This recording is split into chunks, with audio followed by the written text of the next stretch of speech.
आज की इस वीडियो में बताने वाला हूँ आपको बैकग्राउंड इरेजर टूल के बारे में, जो कि यूज़ आपका बैकग्राउंड को रिलेट करने में। यहाँ पे देख सकते हैं किस तरह से मैं बैकग्राउंड को रिलेट कर रहा हूँ। तो आप इस तरह से अगर आप चाहते हो बैकग्राउंड को रिलेट करना, तो आपका ये सैम्पलिंग करता है, कलर सैम्पलिंग पे काम करता है। आपका एक कलर का है तो उसको रिलेट करता है, और आप बार बार इसको सैम्पलिंग करके बार बार डिलीट कर सकते हो, दूसरे कलर को सिलेक्ट करके दूसरे कलर को रिलेट कर सकते हो उसी तरह। और यहाँ पे आपको बहुत सारा ऑप्शन मिलता है, पहले आपका सैम्पलिंग का, फिर कंटिन्यूस सैम्पलिंग का, सैम्पलिंग वंस का, फिर लिमिट मिलता है आपको। तो लिमिट के बारे में मैंने अच्छे समझाया आपको कि लिमिट्स कैसे काम करता है, ठीक है। साथ साथ मैं टॉलरेंस के बारे में बताया आपको, टॉलरेंस कैसे काम करता है। और मैंने फोरग्राउंड कलर के बारे में, मतलब ये जो सारे ऑप्शन देख रहे हैं वो सारे ऑप्शन मैंने अच्छे से समझा दिए हैं। अब कोई भी ऑप्शन के बारे में ऐसा नहीं लगे ये ऑप्शन आपको नहीं पता है, तो आपको सारे ऑप्शन पता होंगे। तो आप इन सारे ऑप्शन को समझने के बाद अच्छे से बैकग्राउंड इरेजर का यूज़ कर पाओगे और आप अच्छे से किसी बैकग्राउंड को रिलेट कर पाओगे। चलिए वीडियो को स्टार्ट करते हैं और आपको बताते हैं बैकग्राउंड इरेजर टूल के बारे में। उससे पहले बता दूं आपको कि अगर आप इस चैनल पर नए हैं तो आप इस चैनल को सब्सक्राइब कर लें, साथ साथ बेल आइकन को दबा दें ताकि कोई भी मैं नई वीडियो डालूं तो आपको सबसे पहले मिले। और आपको कोई भी दिक्कत आ रही है किसी भी फोटोशॉप के टूल को समझने में, तो आप मेरा फोटोशॉप का प्लेलिस्ट चेक कर सकते हैं, उसका लिंक आपको डिस्क्रिप्शन में मिल जाएगा। तो आप वहाँ से उस प्लेलिस्ट पर जाकर कोई भी टूल्स आप सीखना चाहो तो आप सीख सकते हो।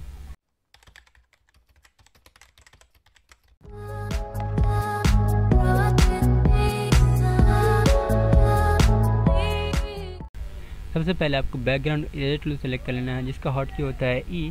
तो आप ई से आ सकते हो, और अगर आपका इरेजर टूल पे नहीं है तो आप शिफ्ट ई से बैकग्राउंड इरेजर टूल पे जा सकते हो, और आप मैनुअली सेलेक्ट कर सकते हो। तो यहाँ से manually background eraser tool select कर लेता हूँ। तो बैकग्राउंड इरेजर टूल आपका एक कलर पे काम करता है। अगर आपने उस कलर को सिलेक्ट कर लिया है तो उसी कलर को डिलीट करेगा, ना कि कोई दूसरे कलर को। तो इस तरह से आप अगर चाहते हो बैकग्राउंड का मतलब क्या हो कि आपके बैकग्राउंड को रिलेट करेगा। जैसे आपका इमेज ये परफेक्ट है तो आप चाहते हो अगर बैकग्राउंड को रिलेट करना, तो आप इसके लिए यूज़ कर सकते हो बैकग्राउंड इरेजर टूल का। पर आप ये सेम चीज़ें कर सकते थे सिलेक्शन का यूज़ करके। तो अगर आपको सिलेक्शन आता है तो आप सिलेक्शन करके रिलेट कर सकते हो इरेजर टूल से। पर आप अगर चाहते हो इस तरह से यूज़ भी करना, तो वो सारे फीचर्स दिए गए हैं, तो आप इस तरह से भी यूज़ कर सकते हो। तो मैं इस इमेज का पहले कॉपी कर लेता हूँ हमेशा की तरह, क्योंकि आपको लॉक इमेज पे नहीं काम करना होता है। आप चाहो तो आप काम कर भी सकते हो। मान लो कि मैं इस कलर को रिलेट करना चाहता हूँ, तो मैं ऐड से होल्ड करूँगा जैसे, तो एक कलर का ऑप्शन आ जाएगा यहाँ पे। तो आप कलर रिप्लेसमेंट से कोई भी कलर यहाँ पे सेलेक्ट कर सकते हो, तो आपको फोरग्राउंड यहाँ पे भी आ जाएगा। आप यहाँ पे भी चेक कर सकते हो कि वो कलर सेलेक्ट हुए नहीं हुए। यहाँ से ये वाले कलर सेलेक्ट कर लेने हैं आपको, और टॉलरेंस को कम कर देता हूँ मैं। टॉलरेंस का यूज़ मैं आपको बताऊँगा थोड़ी देर में, पर अभी के लिए मैं कम कर देता हूँ। देखो मैं इसको रिलेट करूँगा तो ये कितने अच्छे से सिर्फ इसी को रिलेट कर रहा है, ना कि कोई और को रिलेट कर रहा है। देख तो साइड में कुछ और भी है, पर वो सारी चीज़ों को रिलेट नहीं कर रहा है।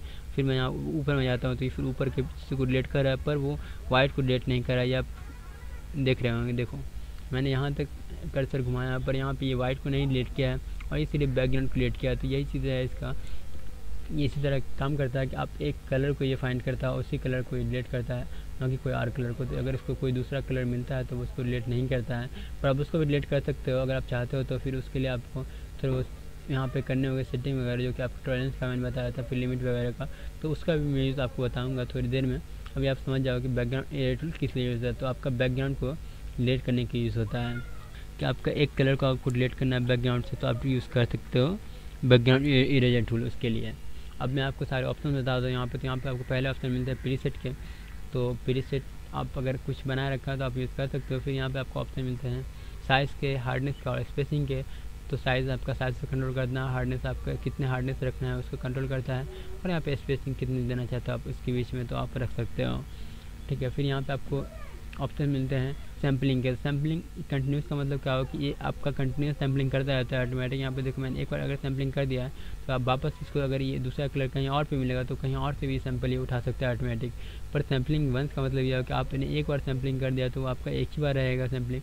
जैसे मान लें यहाँ पर मैंने सैम्पलिंग कर दिया एक बार, तो ये ऑटोमेटिक कहीं से सैम्पल नहीं करने वाला है, ठीक है। और ये आपका हमेशा एक ही सैम्पल पर काम करेगा। और यहाँ पे आपको कलर स्विच का ऑप्शन मिलता है, तो ये आपका कलर को ऑटोमेटिक स्विच कर देता है। यहाँ पे देख सकते हो बैकग्राउंड कलर और फोरग्राउंड कलर के बीच में काम करता रहता है। तो इस कलर को ही फाइंड करना चाहता है उसके लिए यूज़ है। तो इसका बहुत कम ही यूज़ था, तो आप ये दोनों टूल का यूज़ करने वाले हो। और यहाँ पे आपको ऑप्शन मिलता है लिमिट में। लिमिट में आपको मिलते हैं ऑप्शन कंटिन्यूस का और डिसकंटिन्यूस का, फिर फाइंड इरेज का। तो ये क्या करता है मैं आपको बताता हूँ कि देखो अगर आप डिसकंटिन्यूस रखो तो डिसकंटिन्यूस कंटिन्यूस में क्या फ़र्क है मैं बताता हूँ आपको। पहले मैं इसको कॉपी कर लेता हूँ और इसको मैं ऊपर ले जाता हूँ, इन दोनों लेयर को मैं हाइड कर देता हूँ। तो अब मैं आपको लिमिट्स का बताता हूँ को।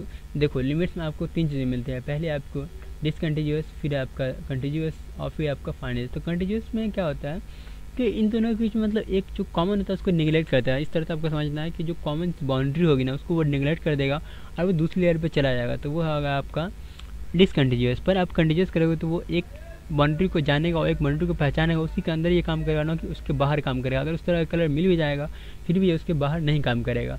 तो मैं आपको ये बताता हूँ, देखो अभी मेरा डिसकंटिन्यूअस है और मैं आपको दिखाता हूँ। देखो यहाँ पे मेरा कर्सर है, तो यहाँ पे मैं अगर इस एरिया को, इस चारों एरिया को अगर मैं डिलीट करूँगा, मैं इसको दूसरा टूल से बताता हूँ आपको। देखो अगर यहाँ पे मैं इस चारों एरिया को मैं डिलीट करूँगा तो इधर भी डिलीट हो जाएगा और इधर भी डिलीट हो जाएगा। ये आप देखना, मेरे टूल सेलेक्ट कर लिया और देखो मैं डिलीट करूँगा तो आप देखना कैसे डिलीट होता है। देखो यहाँ भी डिलीट हुआ है, यहाँ भी डिलीट हुआ, यहाँ भी डिलीट हुआ और यहाँ भी डिलीट हुआ है। पर यही चीज़ें मैं सेम चीज़ें यहाँ पे कंट्रोल जेड करके कंटिन्यूस से करता हूँ। फिर मैं आपको दिखाता हूँ। देखो कंटिन्यूस है मेरा, और अब मैं अगर डिलीट करूँगा तो वो एक एरिया के अंदर ही रहेगा। देखो यहाँ इस एरिया पे आ गया क्योंकि इस दोनों के बीच में गैप है, इसलिए इस एरिया पे आ चुका है। और यहाँ पे अगर मैं इस एरिया को डिलीट करूँगा तो देखो इधर नहीं आएगा, इस वाले एरिया ऊपर भी नहीं जाएगा, नहीं ये इधर आ सकता है, थोड़ा बहुत गैप है। तो मैं इसको डिलीट करता हूँ। तो देखो जैसे मैं यहाँ पर डिलीट किया हूँ, देखो इस एरिया तक आ सकता है, पर यहाँ पे इधर भी नहीं आ रहा और इधर भी नहीं आ रहा। तो ये आपका कंटिन्यूस मतलब इसके बीच में जो है कलर के बीच में वो बाउंड्री को पहचानता है। देखो यहाँ पे इसके बीच में बाउंड्री आ गई है दूसरे कलर की, तो इसलिए इस एरिया को डिलीट नहीं कर रहा है। पर आप डिसकंटिन्यूअस पे वही चीज़ कर रहे हो तो क्या है कि वो कोई भी एरिया को नहीं, बाउंड्री नहीं जान रहा है वो, और वो उसी तरह से डिलीट करता जाता है। यहाँ पे जैसे मैं डिसकंटिन्यूअस पे करूँगा तो देखो बाउंड्री कोई पहचानता नहीं, हर जगह ये एक कलर जैसे ही मिला उसको, ये क्योंकि ये कलर पे काम करता है बैकग्राउंड इरेजर टूल, तो आपका एक कलर मिलता है तो वहाँ पे, लेकिन बाउंड्री आपको यूज़ करना हमेशा कंटिन्यूअस सही रहता है, क्योंकि आप एक बाउंड्री को जानते हो, उस बाउंड्री के बाहर कोई डिलीट करता है। फिर आपको यहाँ भी डिलीट करना तो आप अलग से कर सकते हैं आप मैनुअली, ठीक है। और यहाँ पे कंटिन्यू डिलीट करना चाहते हो तो कर सकते हो, ठीक है। पर आप हमेशा कंटिन्यूस ही रखो, क्योंकि आपकी ये बाउंड्री को जानेगा और इस बाउंड्री के बाहर नहीं जाने देगा उसको।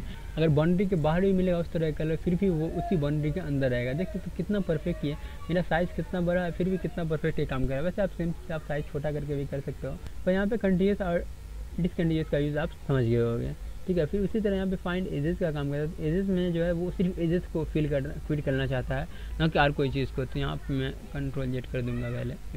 पहले मैं इसको साइज़ को बड़ा कर लेता हूँ और फिर मैं आपको दिखाता हूँ। देखो यहाँ पे मैं अगर मैं फिल करूँगा तो ये सिर्फ एजेस को फिल कर रहा है। देखो सिर्फ एजेस के पास ये चाहता है फिल करना, वहाँ के और कहीं नहीं फिल करना चाहता है ये। तो ये भी आप यूज़ करना चाहते हो यूज़ कर सकते हो, वैसे इसका बहुत कम यूज़ होता है। अब मैं आपको टॉलरेंस का यूज़ बताता हूँ। देखो टॉलरेंस क्या करता है कि टॉलरेंस आपको एक दूसरे की गैप जो है उसको मेंटेन रखता है। तो यहाँ पे मैं टॉलरेंस को और कम कर दूँगा पहले, फिर मैं आपको दिखाता हूँ। तो देखो यहाँ से मैं टॉलरेंस को एकदम कम कर देता हूँ, मान लो कि 5 या 7 रख दिया। और मैं यहाँ पे देखो, यहाँ पे ये हेयर को कितने अच्छे से फाइंड कर रहा है आप देखना। देखो और मेरा कर्सर भी देखना कि मेरा कर्सर कहाँ तक है, आधा से ज़्यादा इधर है हेयर पे, पर फिर भी वो हेयर को डिलीट नहीं कर रहा है और सिर्फ वो साइड को डिलीट कर रहा है। देख सकते हो यहाँ पे साइड को डिलीट कर रहा है। पर अगर मैं टॉलरेंस को बताता हूँ 100, तब देखना आपकी किस तरह से डिलीट कर रहा है। मैं कंट्रोल जेड करके भी दिखा सकता हूँ आपको। मैं कंट्रोल जेड करता हूँ, देखो यहाँ पे तो अगर मेरा कर्सर यहाँ तक है, ये बाल के इधर है, तो वो पूरा वहाँ तक डिलीट कर रहा है। देखो यहाँ तक आ गया है। पर यही चीज़ सेम चीज़ आप टॉलरेंस कम करके यूज़ करोगे तो यहाँ पे देखो, अगर मैं 7 करके कर रहा हूँ तो यहाँ पे यही चीज़ है। देखो कितनी परफेक्ट ये किसको डिलीट कर रहा है, ये हेयर को डिलीट नहीं कर रहा है, ठीक है। तो टॉलरेंस क्या करता है, वो एजेस को पार कर जाता है बहुत ज़्यादा। तो टॉलरेंस हमेशा आप इमेज के हिसाब से परफेक्ट रख सकते हो। तो आपका 10 to 20, 20 to 30 तक रहेगा सही नॉर्मल, 50 से ज़्यादा नहीं रहता कहीं पे टॉलरेंस। पर इमेज पे मैं बोल रहा हूँ डिपेंड हो सकता है, कहीं पे आपको ऐसा इमेज आ जाए जहाँ पे आपका 100 में यूज़ करना पड़े। तो अब ये सिलेक्शन के लिए यूज़ कर सकते हो। आपका अगर कहीं पे सिलेक्शन बेस्ट नहीं हो रहा है तो आप वहाँ पे टॉलरेंस को थोड़ा सा बढ़ा करके यूज़ कर सकते हो, नहीं तो आप हमेशा कम में ही रखोगे तब भी आपका एजेस को फाइंड करने में। देखो यहाँ पे एक कलर है, ठीक है, तो यहाँ पे इस तरह से आ रहा है, ज़्यादा बाहर आ रहा है, तो आप टॉलरेंस को और कम कर सकते हैं। यहाँ पे एकदम कम कर लेता हूँ मैं, और इसको मैं कंटिन्यूस कर लेता हूँ।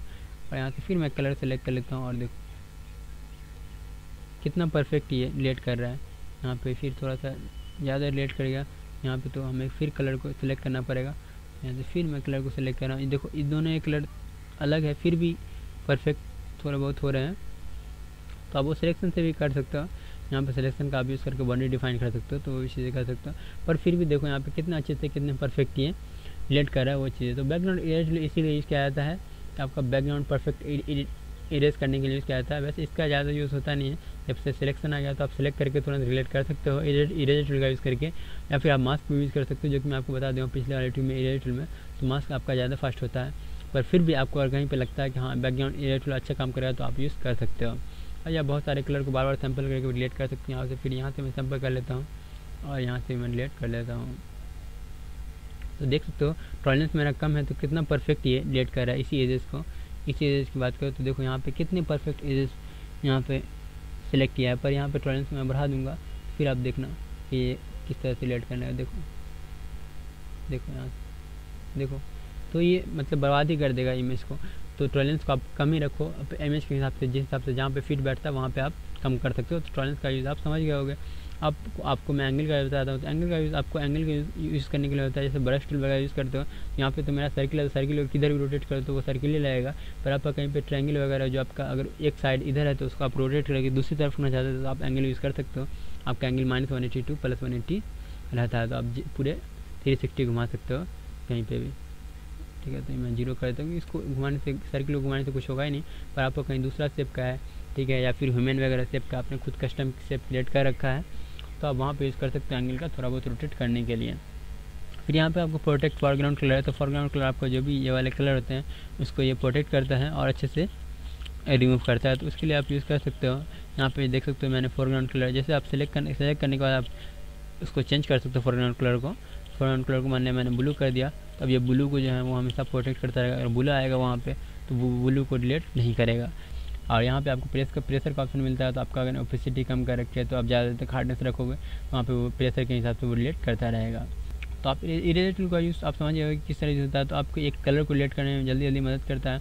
अब कहीं पर अगर एक कलर का है इमेज तो आप वहाँ पे उसको डिलीट कर सकते हो तुरंत। यहाँ पे अगर आप चाहते हो इसी को डिलीट करना, इस वाले को भी, तो आप इस वाले को भी इसका कलर सेलेक्ट कर लो, तो अब ये वाले भी डिलीट होना स्टार्ट हो जाएंगे। तो यहाँ पे देख सकते हो ये वाले भी डिलीट होना स्टार्ट हो चुके हैं। यहाँ पे आपको टॉलरेंस लेवल को थोड़ा सा बढ़ाना होगा, तो यहाँ से मैं बढ़ा देता हूँ। तो आप देखो परफेक्ट, ठीक है। तो अब ये भी डिलीट हो रहे हैं। और कंटिन्यूस वगैरह का तो यूज़ आप समझ ही गए। तो आप चाहते हो अगर इमेज में से बैकग्राउंड को रिमूव करना तो आप इस तरह से यूज़ कर सकते हो। वैसे आप सिलेक्शन का यूज़ करके तुरंत हटा सकते हो। तो मैं आपको हमेशा रिकमेंड करता हूँ तो सिलेक्शन का यूज़ करो। पर अगर आप चाहते हो कहीं पे यूज़ करना इस तरह से बैकग्राउंड इरेजर टूल का यूज़ करके आप डिलीट करना चाहते हो बैकग्राउंड को, तो आप वहाँ पे यूज़ कर सकते हो। तो बस यही था बैकग्राउंड इरेजर टूल के बारे में।